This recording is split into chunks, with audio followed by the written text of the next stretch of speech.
Okay, hello everybody. Welcome to Summer Somos Fun Club. We have two new guests. We have to go like this, Kristy and Carrie. Summer Somos Fun Club. Today, you'll see I'm here. I'm Martina Bex. I'm here like usual. Alicia has been here for all of the other fun clubs, but she is at NTPRS this week. So in her place, we have two fabulous guests. We have Carrie Toth. Hi. And we have Kristy Placido. Hi, everyone. And they are here with me today to talk about using novels. And really, this is the Summer Somos Fun Club. So we're talking about different things that have to do with Somos.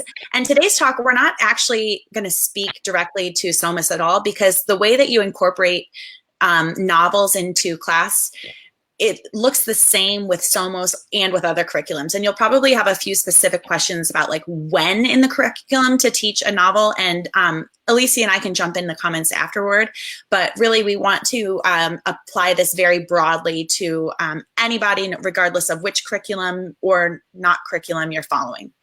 So yes. I think that's like a key point, no matter what curriculum, because this is like a common ground that teachers who are using Somos or using anything can all kind of get together around. So that was a great thought.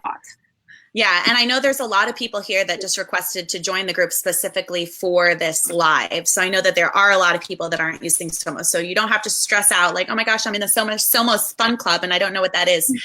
This is all about novels.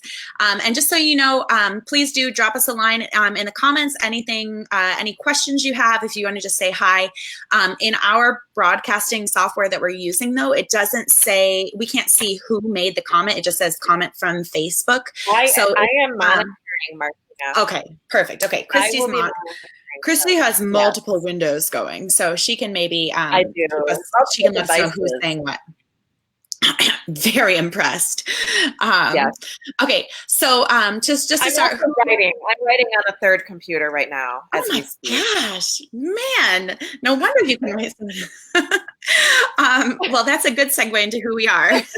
So, Kristy and Carrie, why did I invite you today? That's a really good question. Yeah, tell me who you are. I don't know, Martina. Go ahead, Carrie.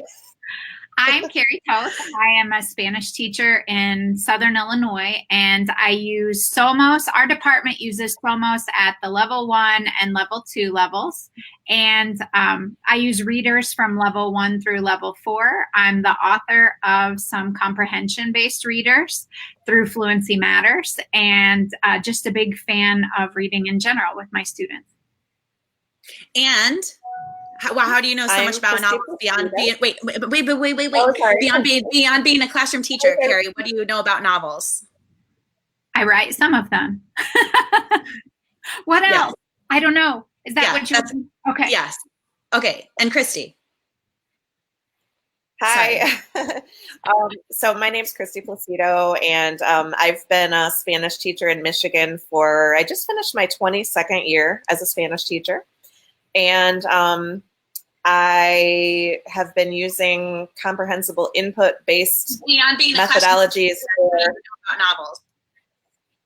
That was sorry. Weird. Sorry, that was like an echo. It like came back from somewhere. Yeah. So yeah, I've been using CI for about 21 of my 22 years, and I've been using novels for a good portion of that time as well. And yeah, so I've also been an author for about 10 years, I guess. I've written probably about 10 readers for language learners, and I write primarily for my own students. I really have my own students in mind whenever I'm writing a new project. So I kind of write for selfish purposes, you might say. We don't mind. That's okay. So both Kristy and Carrie, in addition to being classroom teachers, are published authors many times over. You have published all of your books with Fluency Matters, and you both work for Fluency Matters. So I wanted to put that disclaimer out there. We are going to be talking a lot about Fluency Matters novels today, just because those are the books that Carrie and Kristy know the most about. I do not work for Fluency Matters. I have in the past, but I am a huge fangirl, and I think that they just write incredible readers. We're going to be talking a little bit about the thought behind them. And so just as you're listening today, keep that in mind that, they do work for Fluency Matters. I don't. And we just wanted to put that out there. So to start out, very basic. There, and there are questions. So lots and lots of hellos, hello. And we're going to kind of hold out and address the questions as they relate to slides. So we kind of have a logical flow to this live. So looking at the novels by proficiency level and how many novels to read in a year, we'll totally get to those. We'll be monitoring them. So first, we've got two kinds of books. We have authentic texts, and an authentic book is a book that is written by a native speaker for a native speaker. An authentic text is not written for language learners. And then you have language learner texts, and those include novels, graphic novels, informational texts, level readers, and comprehension-based readers. We are primarily going to be we are only going to be talking about language learner texts today. Do you two want to just really briefly mention like what that balance looks like in your class between authentic and language learner texts? I would just say that I definitely, when I start my students out, we're primarily using language learner texts. And I start in level 2. I don't teach any level 1 classes anymore, but and then as they progress through the levels, I gradually start adding in more and more authentic texts. But even in my level 5 classes, we still use language learner texts. It's just probably at that level, it's probably more of a maybe 60% language learner text, 40% authentic text. So yeah, the balance just tends to shift as we go up the levels, and the expectations of what they can do with those texts also shifts. And one of the things that has really gotten me using more and more, when I first started writing comprehension-based readers, I was in a class about the Spanish Civil War, and it was something I wanted to bring back to my students, but all those authentic pieces were way beyond what my students could do. And I knew Kristy and Carol, and I wrote La Hija del Sastre as part of that class, but my professor then, who read it for like content, to make sure it was culturally right, he has adopted our comprehension-based readers and is using them with his 200 level students, because he said, man, there's such a gulf between a student who gets an authentic text in their hand for the first full book they've ever read versus one that's had exposure to these full books, but written specifically for learners. It's like a bridge or a scaffold into that. So I use them all the way through all 4 levels of Spanish that we have as a bridge to build to those authentic pieces. I like that you brought up those the bridge from 2 angles. You have like the linguistic bridge. So language learner text allows students to access a text just based on the language, where they might not be able to read and understand an authentic text yet, but also content. It allows them to access content that otherwise would be inaccessible to them, because whatever authentic texts it is available to explore in are not linguistically accessible to students. And a lot of those cultural ideas, if you just talk in general about the Spanish Civil War, like it would have to be pretty superficial. It wouldn't keep students' interest. That narrative of having a story that's set in that time period gives you a really great foundation to, add in the cultural pieces in small digestible chunks as you work around this narrative that they're engaged in. 100%. You can't expect people to have their first experience with literature in a 300 level college class when they've never read anything before. I mean, I don't remember reading any books in high school. I mean, barely even any short stories. And I got to my college classes and I was just completely overwhelmed and unprepared for that level of reading. And that's not okay. That's not a way to prepare our students for the future. I remember just having to read novels in my whatever first literature course would have been in college, and I would read the whole page. I would like decode the whole page, and I would get to the end of the page and I would have no idea what I just read. Like I couldn't, maybe I had understood isolated words, but I just had no stamina for that. So I'm really so glad that there are so many texts available now. And then just really briefly, a comprehension-based reader, that is Fluency Matters. The books that they publish are comprehension-based readers. Can you tell us what that means? So comprehension-based readers, the reason why we call them that is because they are designed for language learners, and learner comprehension is our primary focus. So we try to make our readers a very manageable amount of vocabulary, and the vocabulary that we do introduce in the readers, we make a special effort to make sure that those terms are getting repeated and recycled over and over again throughout the reader. We focus on making sure that the sentence structures are level appropriate. There's a lot of formula that goes into designing a reader that's meant for a specific level. So it's a very thoughtful process to create a reader like this. And it's not, I mean, we always try to start with a good story, but then there's a lot of crafting that has to go into it to make sure that it's going to be comprehensible for the level that we intend. I just finished reading Tezcatlipoca for the first time, and that stood out to me, like the repetition, just how everything that was used in the book was repeated. And so, I had that opportunity to kind of, putting myself in a student's shoes, you have that opportunity to let every word kind of sink in a little bit. Right. Okay, so sources for learner texts, any books published by Kristy and Carrie you can get from Fluency Matters, and that is their link. And then Mike Pito and I we maintain a list. It was started by a group of authors that publish their novels independently. And we kind of expanded the list and added some more features, and we maintain it now. And so that is a list that contains all novels that we're aware of. I shouldn't say novels, because some of them are informational texts that are written with attention to sheltered vocabulary. So written for language learners, and there's a whole range of them. There's some that are more appropriate for level 1, some that are more appropriate for level 4 or 5. But definitely check out those links. Okay, so how can we use books in class? And as we were talking about it, we see there really are 3 ways that you can use books. You can read books aloud to your students, and that would be where just the teacher has a copy of the text. It is okay to do that. So if you're holding a text and you're reading it aloud to your students, you are allowed to do that. We always want to be on up and up when it comes to copyright. Free choice reading is when you buy a book, you pop it in your class library, and your students can read it on their own. We'll talk a little bit more about that. And then the third option would be reading and exploring a text together. And that's really what we're going to focus our time on today. I think that's what most people have their big questions about.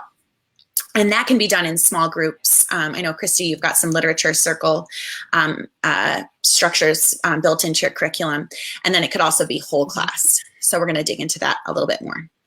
So reading aloud, a book that is appropriate for read aloud, I call them stretch books. So they're books that your students can understand pretty well, but there are there's probably a good amount of vocabulary in there that is not familiar to them, and that probably you wouldn't want to spend time like explicitly working with. I shouldn't say explicitly working with it. You don't want to spend time working with in class, because it just won't come up. It's not high frequency. But they're just fun stories that you can, as you're reading them, you can stop and like look at your class and clarify some things. Strong books that have a strong element element of visualization. So they're very easy for students to visualize. And they might also include pictures, but not necessarily. I know right now with my own kids at home, we've been reading aloud the Wayside School stories, which I literally can't even get through reading a chapter with my kids because I'm laughing so hard. They're just these dumb stories, but they're like they have these very strong visuals that are appropriate for young learners. And they're not. They have one illustration at the beginning of the chapter, so I always show that to my kids, and so they kind of have a picture in their head of what the character is, and then they can visualize from there. And then for that, you can read it aloud to your students, or you could use the audio book. So Kristy and Carrie, do you want to talk a little bit about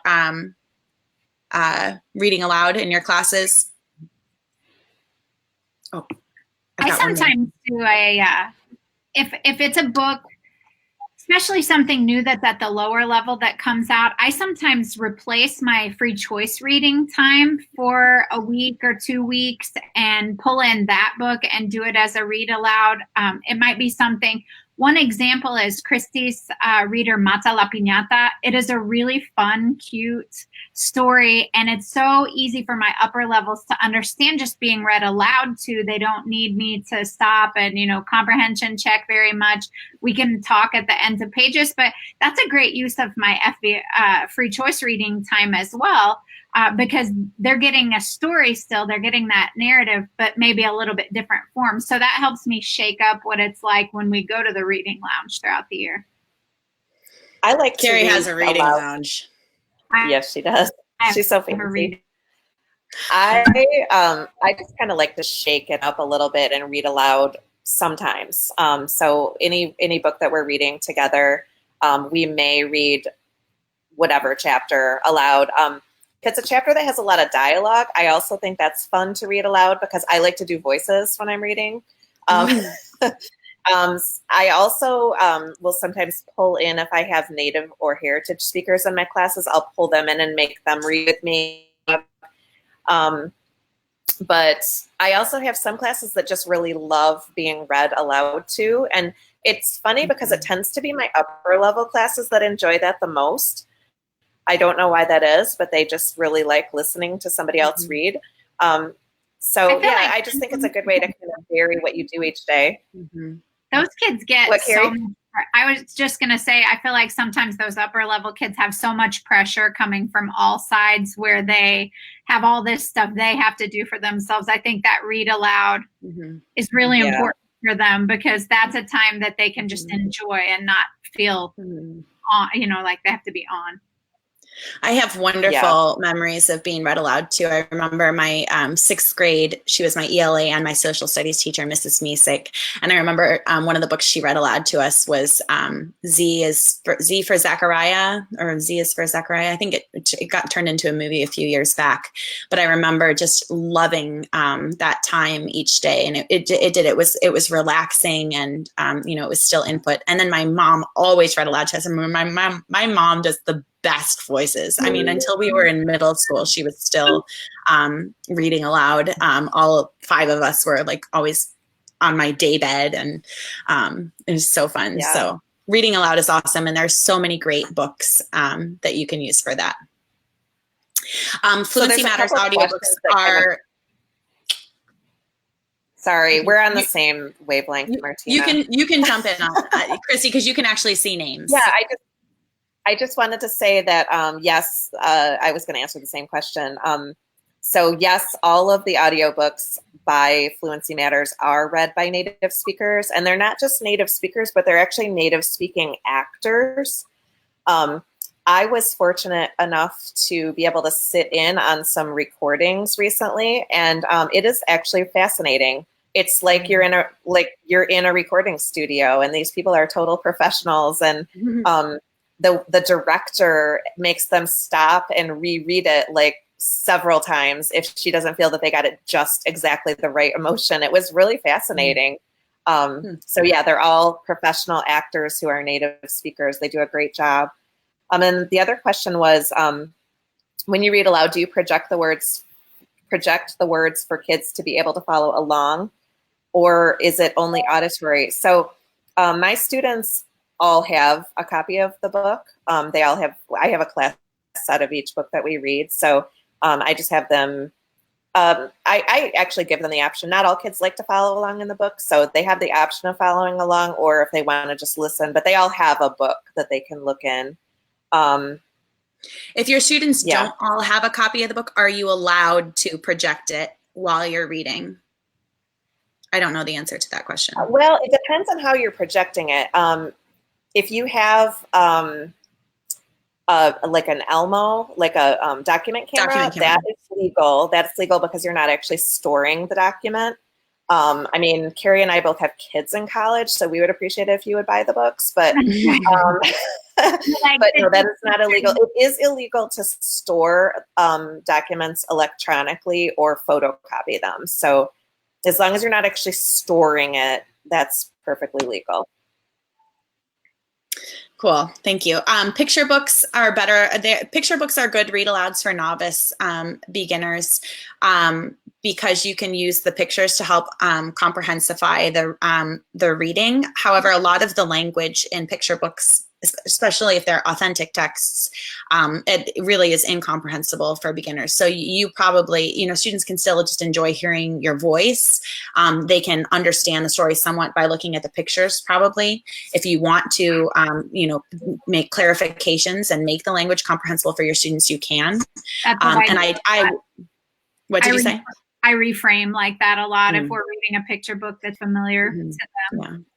And that you will sometimes hear the expression kindergarten day. That was something, I don't know, I think I learned it from Bryce Hedstrom probably back in the day.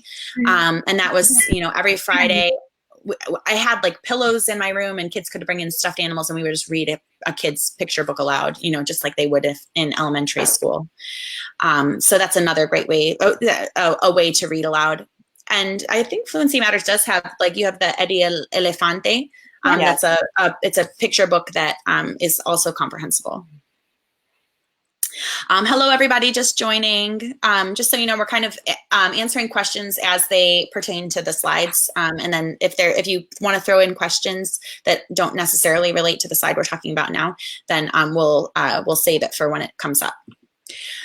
Okay, so we've got reading aloud. That's one option. Free choice reading is another. You might hear people say FVR, free voluntary reading. You might hear SSR, silent sustained reading.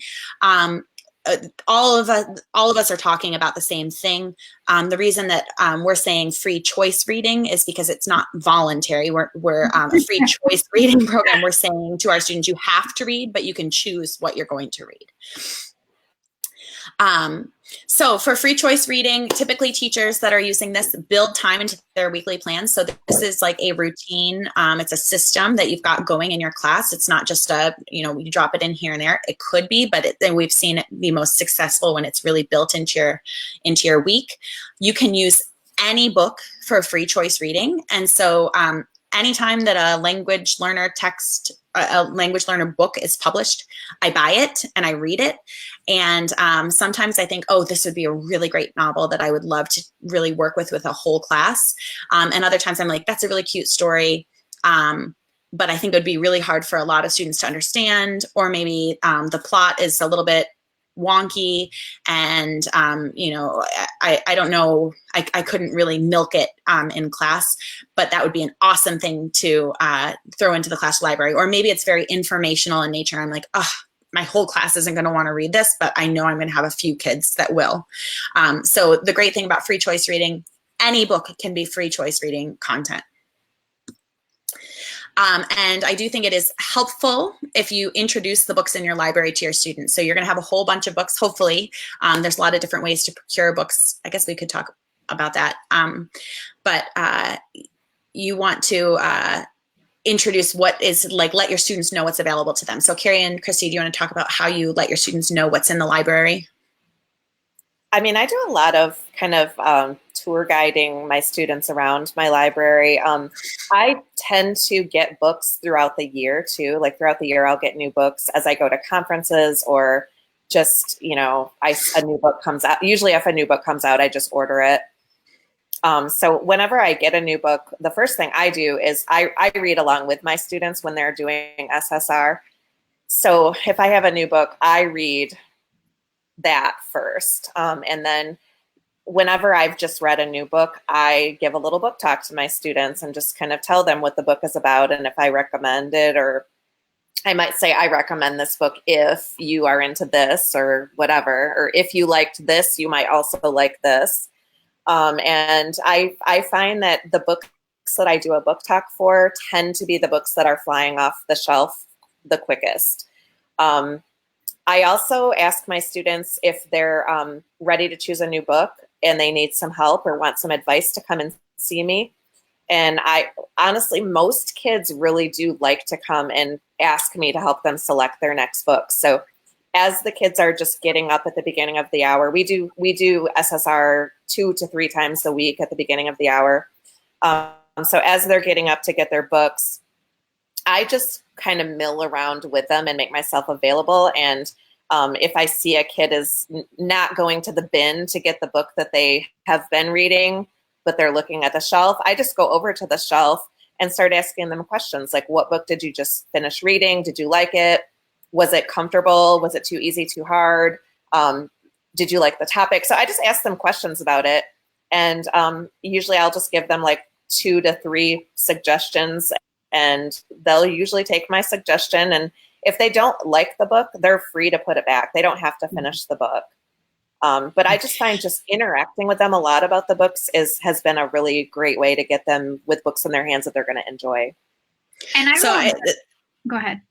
I was just going to say, so it sounds like you've got to know your students and you've also got to know what books are in your library. So definitely before a book goes in your library, read it yourself. Yes, for sure. I mean, I'm going to say I do sometimes just put a book on my shelf because I kind of know the author or whatever, I'm like, this is fine. It's not going to be too crazy. Exactly.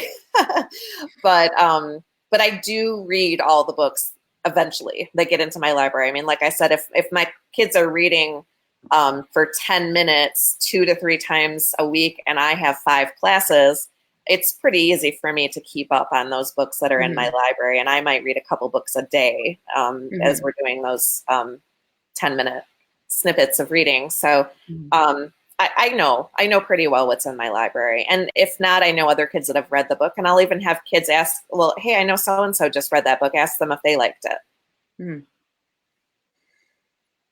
I saw that we have over here, it's a bad question, but I did FVR for the first time this past year and the kids dreaded it. So what do you do to get kids to enjoy it? I think that there are a couple factors. The less stuff you have in your FVR library, the harder it is for kids to enjoy because they don't have as many choices. So make that kind of a focus to try and bring in more and more things into the library. Also, knowing your kids and knowing what they might like. If they're picking up books that are too hard, then they're not going to get any enjoyment out of them. And I think building the time really slowly. If you start out with 10 minutes of reading time, then it can set it off on the wrong foot. So I always start my kids with 5 minutes, and then we gradually move up to 6. And I tell them that, hey, the longer that you really enjoy your books, the longer that we can enjoy our time just, de-stressing and sitting in our reading lounge.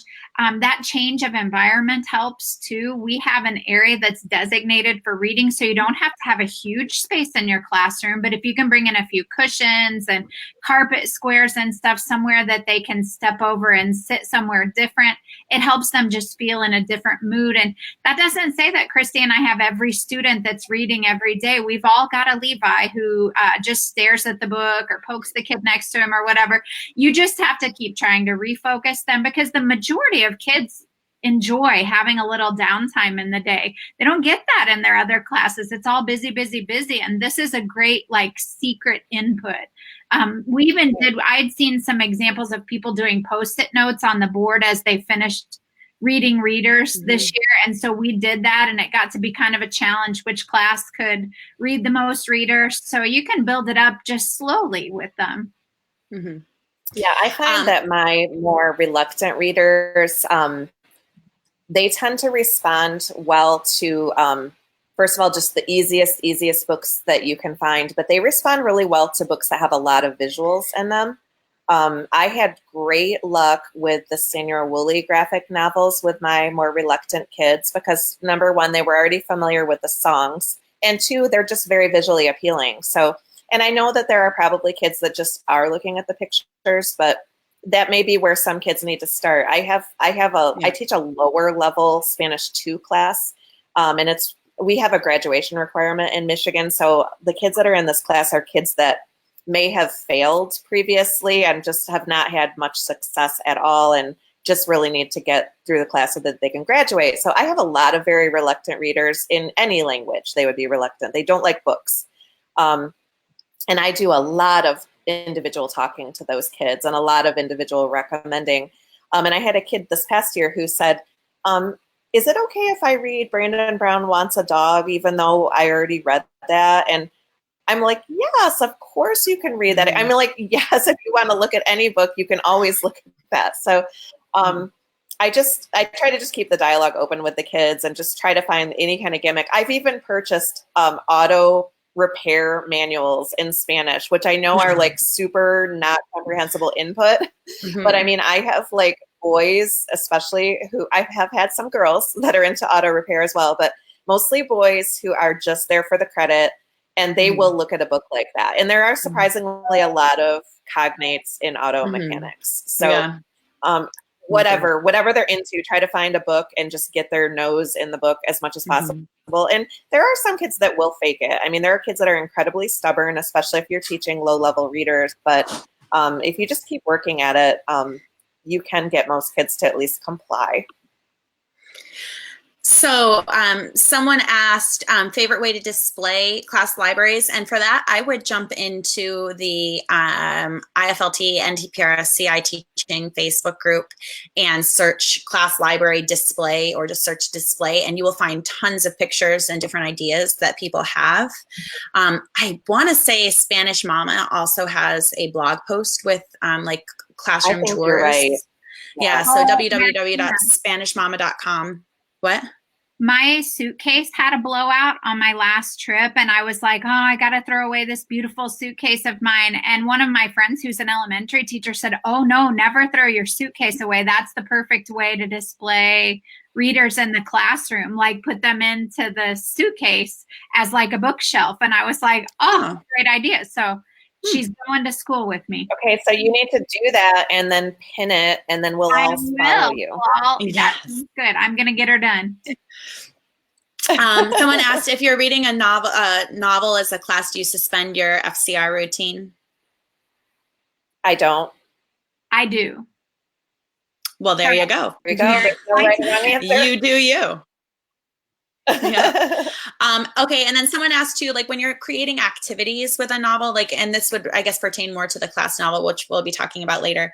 But with a copyright, what are you allowed to do with a text when you're creating activities for it? If you're reading this, I feel like we need to do another Facebook Live and just talk about copyright, because I feel like people have a lot of questions about it. That's a good idea. But generally, if you read the copyright statement in the front of the reader, it really does pretty much tell you what you can and can't do. You can't photocopy it, and you can't electronically store it. So you can't like retype the full chapter text. Right. So you can't like take an entire chapter and retype it somewhere and store that electronically. You cannot read a book and make a YouTube video of yourself reading a book. That would be storing the text electronically.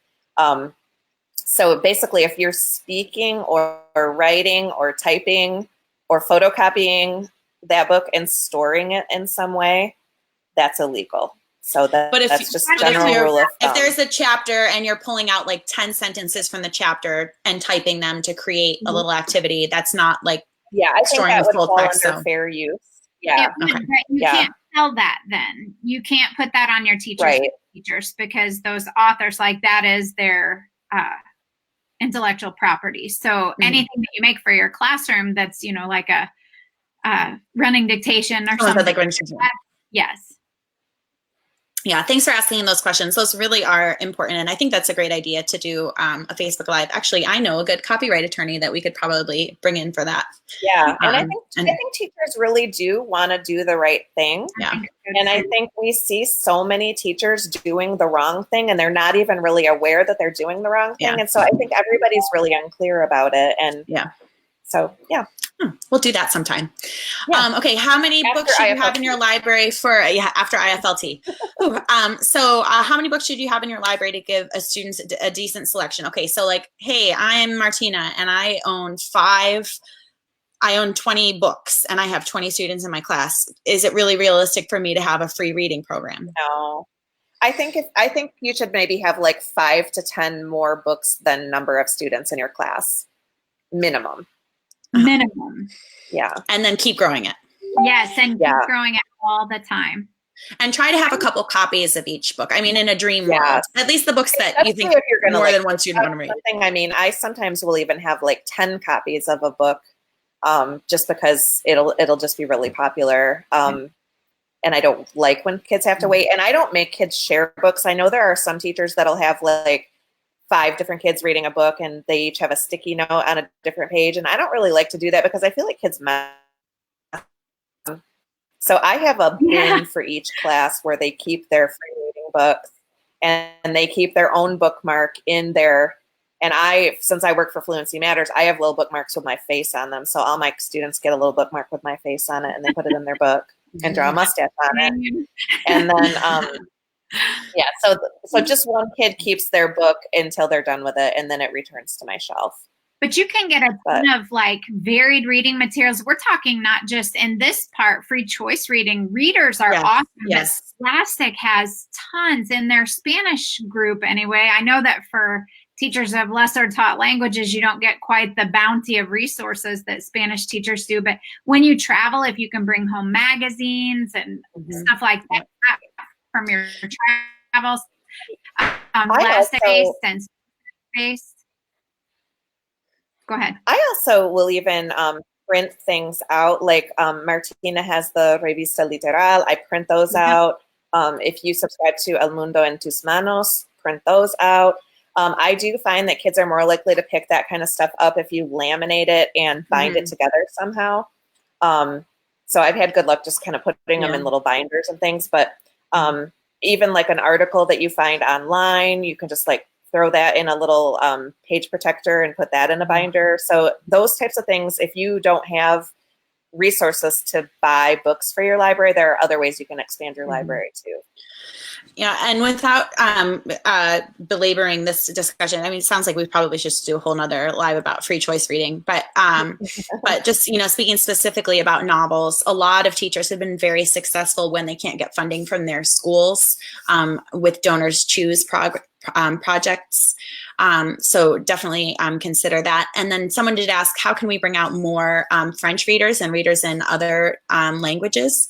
And I would say that there are more being published all the time.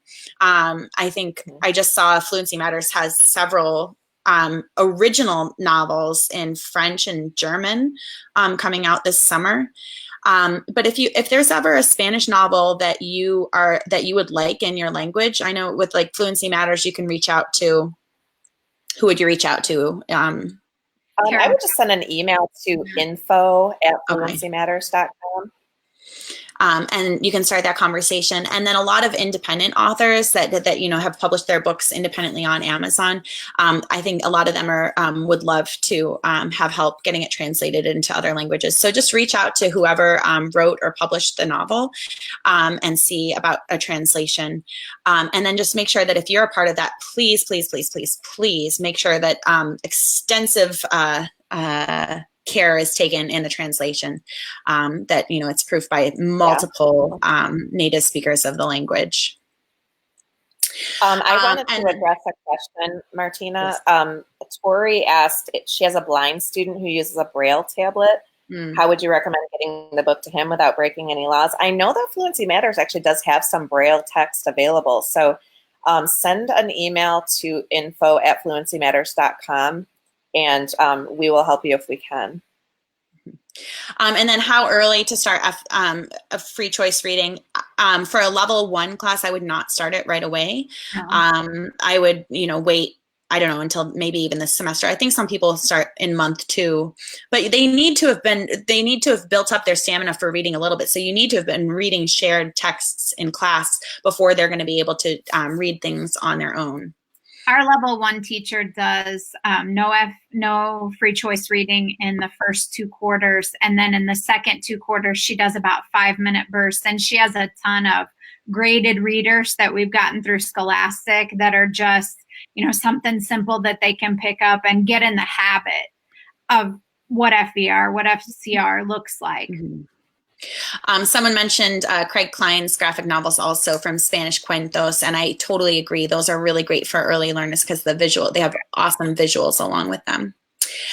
Okay, so then just teaching students how to select appropriate text. Myra Canyon introduced me to the 5-finger rule. A lot of English language arts teachers use this, and it's basically when you're helping your students, someone said, oh, my students aren't enjoying the reading. And then they thought, okay, maybe I'm encouraging them to read books that are too hard for them. Teach your students that when they're considering a book, have them open it up to the first page and just look and see how many words they don't know. And if there's 5 or more words on that page that they don't know, say goodbye to that book. It's going to be too hard for you. And that's a good general rule of thumb. And they might flip to a couple of different pages in the book too and try the same thing. But really that first page is going to be critical because those words are likely recycled many times throughout the book. Okay, but then this is really why we're here. I know that most of you guys, this is really what you wanted to talk about. The novels, the books that you're reading and exploring together. And you'll usually hear this referred to as like teaching a class novel. And when someone says teach a class novel, it doesn't mean like we're like teaching about the book. We're not like teaching what's in it. We're reading the book together and we're exploring it. And so that's what people mean by teaching a class novel. And this is really where you want to use the greatest discretion in what you choose. Read alouds and free choice reading, really anything can be pulled into that. Not everything should be used as a class novel. It needs to be something that is comprehensible to all of your students, meaning even your student that is most struggling in the class. Because if you have any students in your class that are really struggling with the understanding of this novel, something that's supposed to be a shared experience, and they're looking around and everyone else is able to engage in the conversation, everyone else seems to be having an easy time with it, that student is going to be immediately feel like an outsider, feel dumb, feel isolated. You can't allow that. So you have to choose novels that are comprehensible to all of your students at the time that you're planning to read it. I completely agree. Is there anything you want to add on to that? Well, it's easy to get sucked in by the superstar readers. You have some that just take off and they understand it. And it's, you follow them down this path and then you realize that you have left students behind. So it's about, monitoring and seeing where you have a reader that everybody can enjoy, like that small group of students can enjoy. The books that you choose to read together need to have a plot. First of all, when I got my first Spanish teaching job, I inherited all of these resources from the Spanish teachers for the last 50 years. And there were all sorts of like these readers that are written for language learners. And most of them were written with textbook chapters in mind. And so, as you would read a chapter of your book, it's like, oh, this chapter is about weather expressions. And, it's not really a plot. It's just this like very contrived way to try to get students reading vocabulary, but it's not even really reading. I mean, it's like reading a vocab list on a page. Yeah. So it needs to have a plot that is focused and a plot that feels natural, that's telling a story in a natural way. Do you guys want to speak to that a little bit? Well, like when Kristy and I were kind of talking about this before, sometimes, it needs to be focused in that there's one storyline that you're really following through this reader, because 100 Years of Solitude has a million different storylines, but it's also infinitely long and you feel every minute of all those storylines. And so it's in a reader that we're using for students, like to really increase their language proficiency. It can't be something with 3 storylines that all get the ends tied up loosely, at loose ends tied up at the end magically in 50 pages. So just to try and make sure that it's really a focused kind of journey that you're going on, so that you don't lose kids I don't know who that character was, or was this guy or that, like, it can get to be too much. Because in addition to having students that have all different ranges of vocabularies, you also have students with all different levels of, first language literacy skills. And so when you get into those really complicated plots, then you're also drawing on like what are students really able to comprehend reading anything. So just picking plots that are focused and level appropriate. What is appropriate for a student. That goes too for culture. If you have a really culturally rich reader, love it, that's great. But you have to be aware that you're either going to have to do some pre-teaching and give your students some background knowledge, or that may be a good reader to delay for an upper level. Because, think about it, if you're teaching both language and content, that's a lot of brain power that's required. So if you're going to be teaching a lot of content in a reader, you want it to be fairly easy linguistically. So just keep in mind, what background knowledge are kids going to need to be able to approach that reader. I'm just checking back through and making sure that we're not missing any big questions. And if you feel like we have missed your question, we're not offended if you ask it again. Okay. Oh, question about activities with novels. We're going to talk about that in a little bit with class novels, but for free choice reading, we really recommend very limited accountability, if any. Just let students read and let them just enjoy it.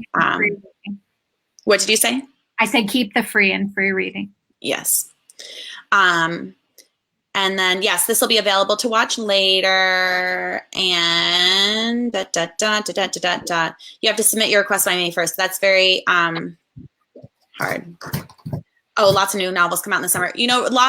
Novels are coming out all year round now. So lots of new novels are coming out in the summer, but they really are just I think everyone is publishing them as fast as they can get them finished, because there is such a huge demand right now, which is so exciting that there are so many teachers. The problem, at least I can speak to the people that write for Fluency Matters. We are all full-time teachers. So, we have to write around our own school schedules too. So you kind of get them when you get them. that's just sorry. Mm-hmm. Well, and every school has a different time that their budgets are due, and we try to accommodate that by, having big drops at actual time and at Central State's time and in the summertime. So the next year you have to catch some of them on the next year around. Yeah, and the good news is there's great books that are published there's great books that are already out there. So, use the ones that are already available, and, in the following year you can enjoy the next ones. Someone asked for information about book groups. I think we're not going to be talking about that a lot today, but I know, Kristy, you've got a blog post and some different resources available for literature circles. And Carrie, do you as well? Yes. So we'll drop the links in for their resources later. Repeating titles. Oh, the library for a class library is a class library is a class library. So you just have everything together. It works like a normal library, and kids can pick whatever they want. So whether it's a level 4 kid going and viewing, or level 1, they can definitely revisit a book they've read before. And then it's just really important that you teach students how to choose that, hey, La hija del sastre, when a level 1 student opens it up, they're going to look at that first page and realize, I don't know any of these words. So it looks cool, but put it back. Yeah. Come back to it in a couple of years. Mary said a question about students are understanding. They may say they understand, but really don't. I think that's the key to, as we're moving into this talk about whole class readers, that's one of the keys to reading a successful whole class reader, is to build in enough comprehension checks that even if students get lost on a particular sentence or maybe a series of sentences, what you do as a class to discuss what just happened brings them back on board with everybody else. Because Martina mentioned it, like, our kids are coming to us, some of them with 4th and 5th grade reading levels against peers who are reading at college level. And so they're already at a disadvantage. And so we just have to do what we can through our discussion to try and keep them on board with everybody else. Someone did ask, how do you know that all students are understanding? They may say they understand, but they really don't. And that is 100% true. Students, especially struggling students, are really good at faking it. And so you have to be adept in your strategies for finding out and ascertaining, like, do they really understand what I think they're understanding? And when you're reading a novel, when I'm reading a novel with my class, I would do a lot of pointed questioning. And so I would ask the whole class some questions, but I would also ask some questions to individual students. And I was never asking gotcha questions. I wasn't trying to catch a student not understanding. I would always ask a question about something that I really did think that they understood. And then I would be asking that question to confirm it. And then I don't know, what other strategies do you guys use? I use a lot of exit tickets. Formative assessment for me, and this may sound like heresy to some, but a formative assessment is just a completion grade. So at the end of a chapter that we've read together, I might give them 5 questions about, what happened in this chapter, not gotcha, but just, the basic main ideas of the chapter. And if I get a kid who consistently day after day is answering only 1 or 2 of those correctly, then I know that this student is not understanding. If if they miss 1 or 2 sometimes, but most of the time are getting them, then I know that I'm on board with their comprehension. So formative is for me to see how they're doing. I don't give them a 0 out of 5 in the grade book. The next day I make sure that I'm reinforcing all of what we've read with them so that they can stay on board with us. I'm actually a fan of things like think, pair, share. Not because I think partner work helps them acquire language, but again, it's a formative assessment. So I like to have my students turn to their elbow partner to answer a question. So I'll verbally ask a question to the whole class. I have them answer with their partner, and then I call on one student to give me the answer. But I'm also listening to them when they're talking to their partners. So you can see, who's confused. You can see those blank stares when they look at each other and they're like, that happens to me every time I'm in a session and someone says, turn to your partner. I'm like, I know that they just told us to turn to you, but I have no idea what I'm supposed to be doing. Yeah, exactly. So it's just a diagnostic tool. I don't believe that it's advancing their acquisition process to turn to their partner. But that's not the purpose of it. The purpose is for me to be able to do some diagnostics. We'll definitely share this presentation. And then someone said students choose books based on having a glossary or not. 100% amazing to have books that have a glossary, and let your students know that the glossary exists, because if they're not used to reading novels that are written for language learners, they're not used to having books that have glossaries. So you've got to tell them that it's there. And then once you've told them that, they'll want every book to have a glossary. Yes. And yes, they can, somebody asked, do we level our classroom libraries? At my school, we don't. If a student wants to pick up and try a more complex book, I'm fine with that. But I tell them, like, if it is frustrating, trade your book. And so they're very good about doing that. Yeah. I actually have little pockets of books like hidden all around my room. I'll get kids that come to me in level 3 who've never had me as a teacher before. I'll get kids in level 4 that have never had me as a teacher before. And so they're not necessarily reading books at all, or reading very few. So I'll have like a little secret stash for like the kids that are in level 4 that are new to me. And I'll just put like single copies of books that we would have read if they had been in my class. So I don't really level my library, but I have all these little secret things that only certain kids know about. Well, and that kind of connects to the question about, if you've got non-native and native learners in the same level 1 class, can you really do a class novel? And I would say yes. I did that. I had usually between 5 and 7 heritage learners in my classes. And in my case anyway, the heritage learners didn't usually have great literacy skills in Spanish. And so it was totally appropriate for them to be reading along with us. And they like having the shared experience. They like feeling confident and super smart. And they like, that everyone's amazed by how they sound. This is with my middle schoolers. Yeah. It depends on the kid. If you have a kid who's cooperative, a cooperative native or heritage speaker who will kind of play the game with you and not like ruin it for the class, not just blurt out every answer, then yeah, they can just go along and do whatever the class is doing. If they're already a pretty literate speaker of the language and they're able to write and, just reading and writing are not a problem for them, you might want to put them on their own little reading program, just because that might be really holding them back to have them go to class. You really have to just look at the individual kid, because every kid is going to be, especially with Spanish, there's so many different types of heritage speakers and native speakers with diverse experiences.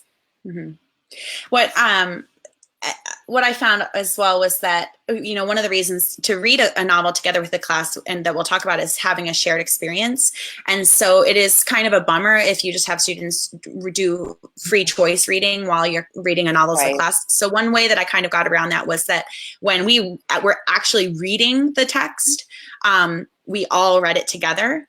But then as we did a lot of the activities, especially activities that were designed to support comprehension, then I would let my heritage learners do some free choice reading on their own. But if there was a really fun activity that we were going to be doing that I knew that they would enjoy and that was going to be kind of a bonding thing, then I would bring them back in for that. But they always read the book along with us. Yeah. And then I feel like there was one other question that I don't remember now, but we'll come back to it. So, okay, so we're just gonna keep moving. Okay, so back to books, choosing books that you're gonna read together. It needs to be a book that is rich in connections, because if you've been watching all of our Summer So Much Fun Club videos, you know that one of the mindset shifts that we talked about is that we aren't covering curriculum. The purpose of our classes isn't to cover curriculum. Even if you have a curriculum you've chosen to follow, like SOMOS, the purpose of the class is creating connections from between student to student, student and the teacher, and the student and their world. And so you need, if you're going to read a book together with your students, it needs to be a book that is rich in those connections, that provides many opportunities for you to make connections between your students, between you and the student, and between the student and the world. Yep. And then I would just say, if I'm ever going to teach a novel with my students, I'm going to choose a novel that has instructional resources already available, that has a published teacher's guide, because it will make your life so much easier, because all the work is done for you. So when there are so many great novels out there that have instructional resources, I'll just pick from those ones, and that keeps my choices easy. Martina, okay. can I also just put a quick plug in for Fluency Matters has a Facebook group as well. It's Fluency Matters Comprehension-Based Readers. Yes. And we just recently, this summer, have launched some collab groups for teachers who are teaching specific readers. So we don't have them for every single reader, because there's just a couple of us that are kind of managing all of these groups right now, but we're kind of just experimenting with it right now. But we're trying to provide really a lot of guidance for teachers as they're planning to teach these units with their own students. So we're trying not to just, here's some materials, go have fun. We're trying to actually give them some ongoing guidance as well. So if you're using any of our books, please go check those out. Yes, it's so valuable. And in, even in your group, just the general comprehension-based readers, you'll find tons of archives with teachers sharing ideas, and also roadblocks that they've experienced and kind of how they worked through them with specific novels. But the collab groups, I think, are so awesome, that you can really have like this cohort working together to have an awesome experience teaching, working with a novel together with your class. So why read together? I mean, you've got all these different ways that you can read, and having just a free choice reading program is really easy. Students can choose text, they can learn a lot. They're getting input. So why bother hollowing out the time from your precious minutes with your students to read a book together? So, and it goes back to that connection.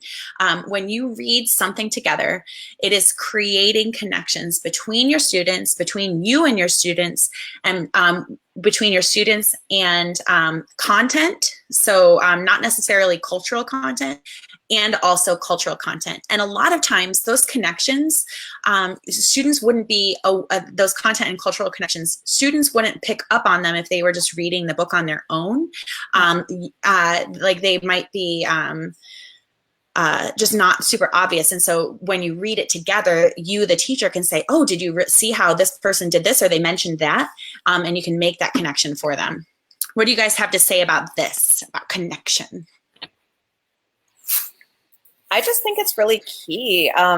We have so many little, and I know you can do this no matter what your content is that you're teaching, but we have so many little ongoing inside jokes and little connections because of things, not necessarily because of the reader, but because of the conversations that we have that spin off from something that we're reading. Like, for example, when we were reading Bianca Nieves y los Siete Torritos this year, which Carrie wrote, there's a really mean stepmother in that book. It's kind of like a Snow White story. So the stepmother is really mean. And we had like an ongoing kind of like, my mama so mean, like how mean is your mom? Like ongoing like mean mom story. And I mean, it might sound dumb because you weren't there, but it was so funny in our class to continually talk about how mean our moms are. And I would tell my class stories about like how mean I am as a mom and things that I did. And I don't know if any of you know, looking daggers off to the side during this this broadcast, but my 14-year-old son has walked through here a couple of times and gotten the mom look. So, you know, your mom is so mean. She won't even let you come into the living room. And those connections stay with them. I took a group of students who had just graduated to Costa Rica, and we read Kristy's Robo en la Noche when they were sophomores. So we're 2 years out from that book. And as we moved place to place in Costa Rica, they saw things that they would say, McKenna, the main character of that book. So it's a connection we made to each other, but everybody else on the bus had to think that we were insane. We're on this horseback ride and McKenna's horse is Bender, and they're all trying to find out if they have the horse named Bender. And so that connection takes their language, and it just makes, it makes it come alive when they experience that culture themselves. Well, and I think I was kind of saying this as we were talking about what we were going to talk about, but, when you have shared an experience shared a reading experience or like a studying experience with someone else, and it's been a positive experience, sometimes, either the author or the characters, like they become a part of your group. And so I remember like with my, I call her like my spiritual mom, but like my Sunday school teacher from high school, we always felt like Beth Moore from like, because she writes Bible studies. We were like, oh, Beth Moore, like she's on this walk with us, like, because we're just always talking about Beth Moore, like she's one of us. Or, like Rachel Hollis, like I have so many friends right now that are, following Rachel Hollis. And so they're like, Rachel. And it's like, she's not actually your friend, but yeah. And so you get that, I know, like you just creating Carrie those experience. Carrie will be telling me about something and I'm like, you need to go wash your face. Yeah. And I've not even read that book. Yeah. So anyway, just when you're sharing that experience, it is such a strong opportunity for a connection, and so that's why like just having that shared experience I think is so valuable. And also reading together, that gives you an opportunity to use academic language, to expose your students to academic language, that if they're just reading a book, they're not going to, but as you discuss it, you're discussing all of the different plot elements, you're talking about, sequencing as you're retelling things. And so it brings in a different kind of language to your class that you wouldn't necessarily, there are other ways that you can bring it in, but it gives you an opportunity to bring in the use of academic language. And then modeling narration. Carrie, you talked about this a little bit. My students are eventually going to go on to college and they want to take placement tests. We have state seal of biliteracy in Illinois. And so I want them to do well on that AP exam. One of the key things is being able to narrate. Like that is the ultimate goal in any language, like to go back and be able to tell a story is human communication. And so exposing our students to the stories that we read together as a class gives us the opportunity to model what it looks like to tell and retell a story. And that's an important skill as they move forward in their language experience, to be able to give a narrative. Someone asked, how do I get upgrades for the teacher guides from Fluency Matters? I don't think that you can through Teachers Discovery. Maybe they have a system set up, but Fluency Matters. Teachers Discovery is a third-party seller, so there's a done deal. But Fluency Matters, if it is one of the guides that has an upgrade that you've bought, recently that was a download, then those are upgradable. But Kristy said send a message to info@Fluency Matters. Oh, perfect. Okay, good. Okay, and then cultural immersion. So, you can't take all of your students to all these different places, but, you can really immerse them in the culture as you become part of the story and as you experience it together and explore the places and the people and the perspectives in the story. Oh, and also it guarantees input because, as Carrie mentioned earlier, we all have a Levi who, we all have a kid who's just very stubborn.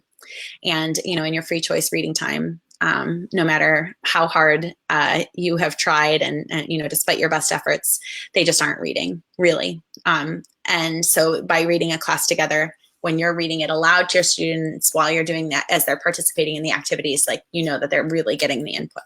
Yes. It also really helps you to focus your input. It helps you to focus your input because you have this narrow topic that you're discussing. So you're not as likely to get all crazy and out of bounds with the vocabulary and structures that you're using. I'm so glad that you said that. Carol Gobb talks about that all the time, that the repeated exposure and kind of it's narrow reading when, you're not only reading this novel, but you're reading about all of these threads that come off of it. And in doing that, you're recycling that same vocabulary over and over and over. And so it's a very efficient way for language acquisition to happen because you're getting repeated exposure in related contexts. Yes. Right. And then that also, Kristy reminded me with the opportunity for connection, I just wanted to say reading together gives you something to talk about. I think one of the biggest roadblocks for teachers in switching to comprehension-based teaching is I don't know how I'm going to fill a whole year with this. And so, whether or not you're following a curriculum, having a novel to work with for a little while, it gives you something to talk about. It gives you a plan to follow, and it gives you opportunities. It lays out here are some ways that you can connect with your students. You can connect as you talk about this. You can connect them with this piece of content. So it gives you a plan. Yes. Preparing for teaching a novel, preview several options. Okay. The internet is awesome. It's a great way to get advice, to ask in a group hey, what should I teach with this? Okay. Yes, definitely 100% get recommendations from other teachers. Order a few, a single copy of a few different books that might be good options. Read them all. And don't be stubborn. And if none of them are going to be good, get another batch to preview because that is so critical. Also, if you don't want to spend even the money to buy a copy, what you can do is for example, on Fluency Matters, they have the first 2 chapters of every book plus the glossary. And I think you can get a pretty good feeling for what the flavor of the book is going to be, what the level of the book is going to be by reading a couple of chapters. And you might be able to weed out some pretty quickly just doing that. You guys also have a few different reading packages kind of for free reading, but that it would be really good for previewing, right? Yeah, there are several different options. Find those bundles and put the link in there. Okay. Yeah, let's do that. That would be helpful. But yeah, definitely preview a few things. And before you start reading a book with your class, make sure you read the whole thing. Yes. You have to be sold on the book yourself. Students can read your body language. And if you picked it because Kristy said it was a great success in her room and you start reading it and you're like, oh, I can't read this with my students, they're going to feel that coming off of you and they're not going to enjoy it. So when you're really involved in the story and excited about it, that's when it's a big success. Okay. Let's do that. That would be helpful. But yeah. Every once in a while, my voice like comes back. It's really weird. Okay, so after you have previewed several options and you have identified one book that you want to read, then you've got to identify the pre-reading needs. So what do I need to do before my students even know that this book exists? You've got to make a plan for how are you going to prepare them for it. So what vocabulary are students going to need to understand in order to read the book with ease? They have to be able to read it with ease. So what vocabulary do they need to be very comfortable with interpreting in different contexts, and what background knowledge do they need to know? I know we read Esperanza, which is one of my favorite class novels to use with a whole class, but I was using it with 7th and 8th grade students who didn't know what unions were, who didn't know about immigration policy, even though many of them, I had a lot of refugee students, but they just really weren't aware of all of the asylum and all of that, even though that was maybe something that their family had gone through. You've got to build that background knowledge beforehand. You can do some of it while you're teaching the novel, but when you're like, oh, I'll wait and we'll just tackle it when we get to that chapter, it ends up just really belaboring the reading process and kids lose interest. So you've really got to bulk up on the front end and prepare students with the vocabulary and background knowledge before, and then you can read through the book quickly and just enjoy it. Yes. What would you guys add about that? Well, I think we're going to talk about our Prep for Success idea that we've been working on. Oh, okay. Oh, yes. And then I would say purchase and preview the teacher's guide. I know that it is an investment. I know that not all of you guys are able to get funding for it, but there is so much work that goes into those teacher's guides, and it makes the process so easier for you. I know I wrote the guide for Brandon Brown versus Yucatan, and I probably spent, I don't know, 100 hours. I spent so much time on that guide. And so, I don't know how much it costs now, honestly, but when you go to teach that novel, you don't have to do anything. You just have to read through the teacher's guide, pull out the things you want to use, copy them, and go for your class. So it is going to make your life so much easier. I 1,000,000% recommend teaching with a teacher's guide always. Yes. Prep for Success. I don't even know what it is. When you buy the teacher's guide, you basically can see what Carrie and I are doing in our classrooms. It's basically here's our lesson plans. Yeah. Well, Prep for Success is an idea that we're just kind of feeling out. We're not sure what teachers will think of it. So we have made 3 separate Prep for Success units. They're going to be available for the readers 48 hours. Brandon Brown. 48 hours is actually in the teacher's guide. We have Bianca Nieves. Okay. We have Brandon Brown Hace Trampa, and we have Mata la Piñata. And so these are, what I did to make the Prep for Success units was go through and look at exactly, we told you that we like to have a good control of the word count that's happening in each book. Like, what are the things that students will need to be successful? So we give you a list in this Prep for Success unit of all the words that students are kind of expected to know. So is and was, or went and goes. And that list is first. And then the second list is a group of maybe 20 words total, each student's in this pre-teaching unit. So it gives you basically 2 weeks worth of lessons that will, through storytelling, give your students the vocabulary that they need to read the reader that you're getting ready to start with ease. So it's kind of going to be a product that we're going to offer for free. And it will introduce you to what a student might need to do to be able to read a certain title. And if teachers like this idea, then we'll go back and we'll make some for some of the other readers. But, just as kind of an introduction to some of the things that we have so far. I feel like that would be hugely helpful, because I think that's, when we talk about like, when should I teach my first novel, and, with Somos, like after which unit should I do it? Like you can probably stretch it, and, you can read a novel, like you can get through the reading of a novel fairly early in the year in level 1.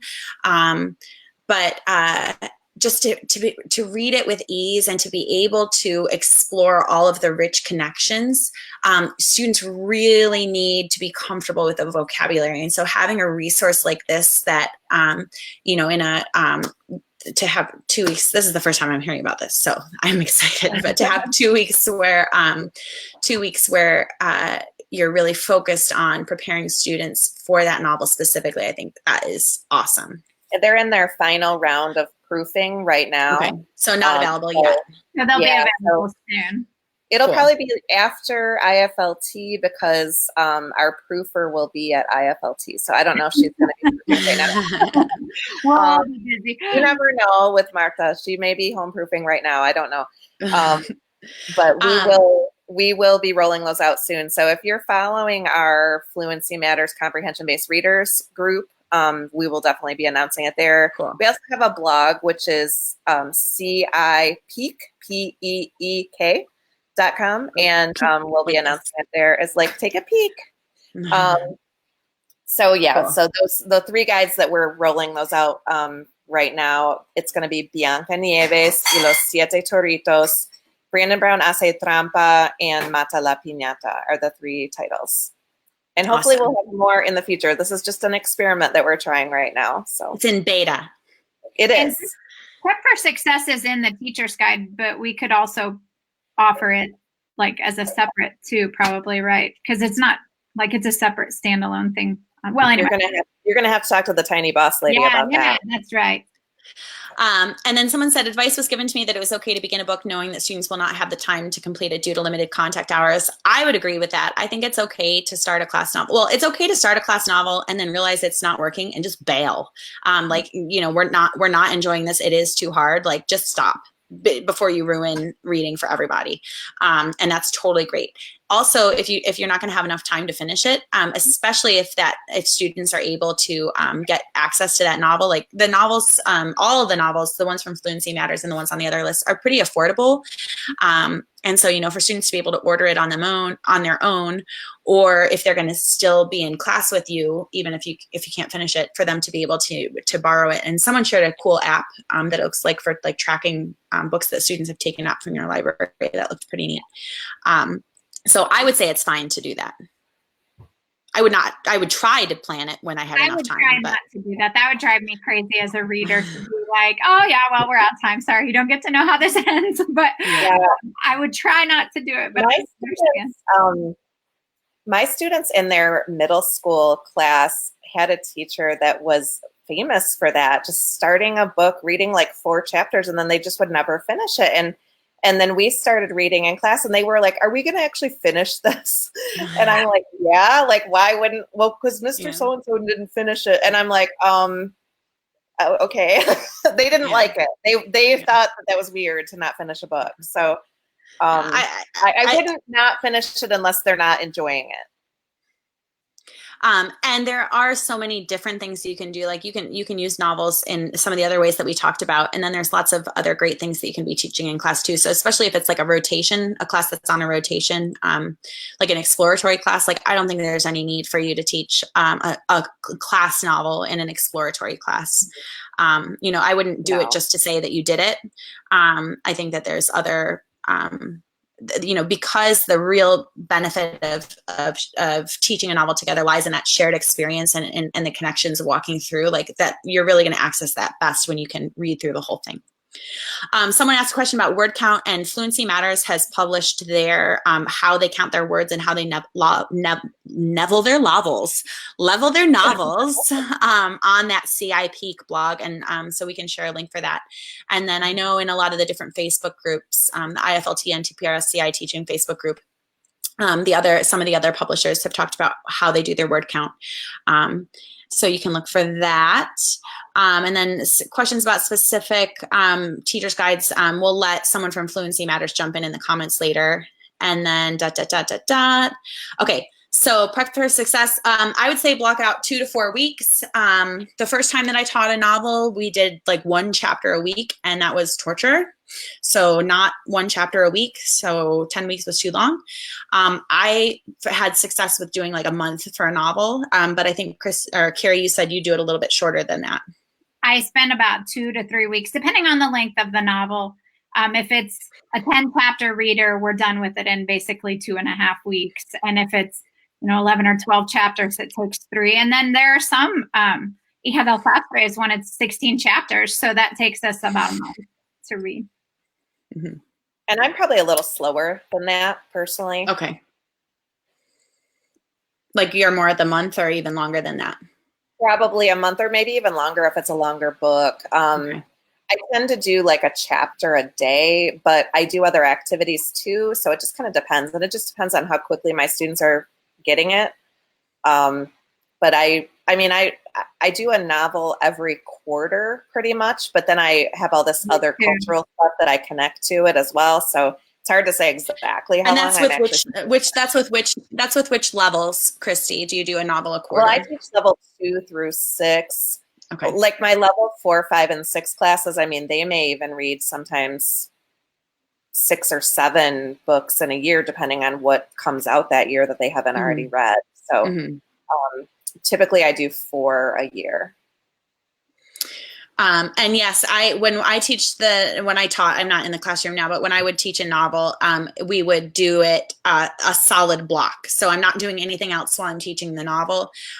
We suspend all of our normal units or instruction or whatever, and we're just teaching the novel. So we're reading it together every day. Mm-hmm. And some teachers have tried doing it once a week on Fridays. We're working with the novel, and I tried that once. I did not have success with it because you just lose all the momentum. Kids don't remember what happened. They don't care about what happened. It just draws it out much. So I would say if you're going to teach a novel, block it out and just go chapter by chapter through the book.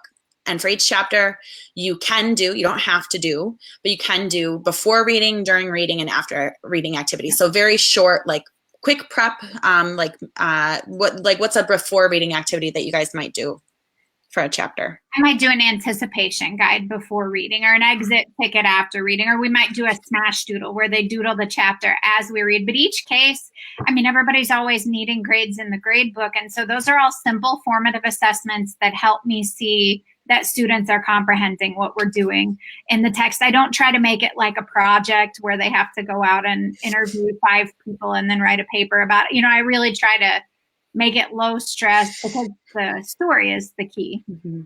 What would you say what's the purpose of the activities? Like before reading activities? For any of them, maybe. For before reading activities, my purpose is really to just get their minds in order, being ready to read. So, I do a lot of just discussion of things that they're going to be encountering in the chapter, or I might pre-teach something cultural that they're going to find in the chapter. Mm-hmm. During reading activities are generally designed to make sure that they're comprehending, or maybe giving them an extra opportunity to get their eyes on the text in case they didn't comprehend the first time around. And then the after reading activities are just generally like some kind of text processing. And again, it's kind of that final shot at comprehending the text in that chapter before we move forward. So I would say in some, maybe then creating connections and supporting comprehension. So, all of your activities, it's not designed to quiz your students, to catch your students.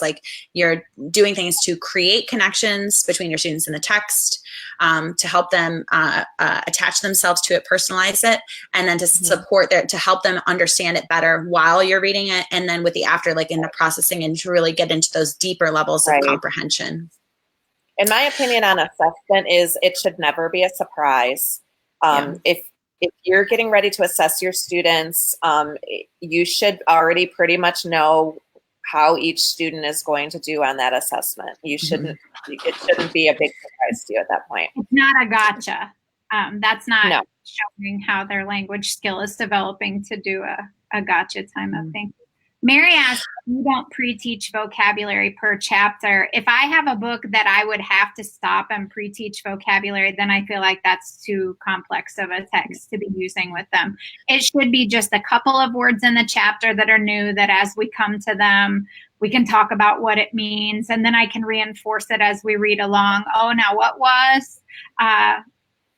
asilo politico, yeah, political asylum, and it means, and then keep moving on. And the Prep for Success units that Carrie's been writing are designed to take away the need to do any kind of pre-teaching prior to each chapter. She's selected vocabulary that's really like the core vocabulary for that entire reader, and given the students like a giant jolt of structures and vocabulary that they're going to be encountering in the reader.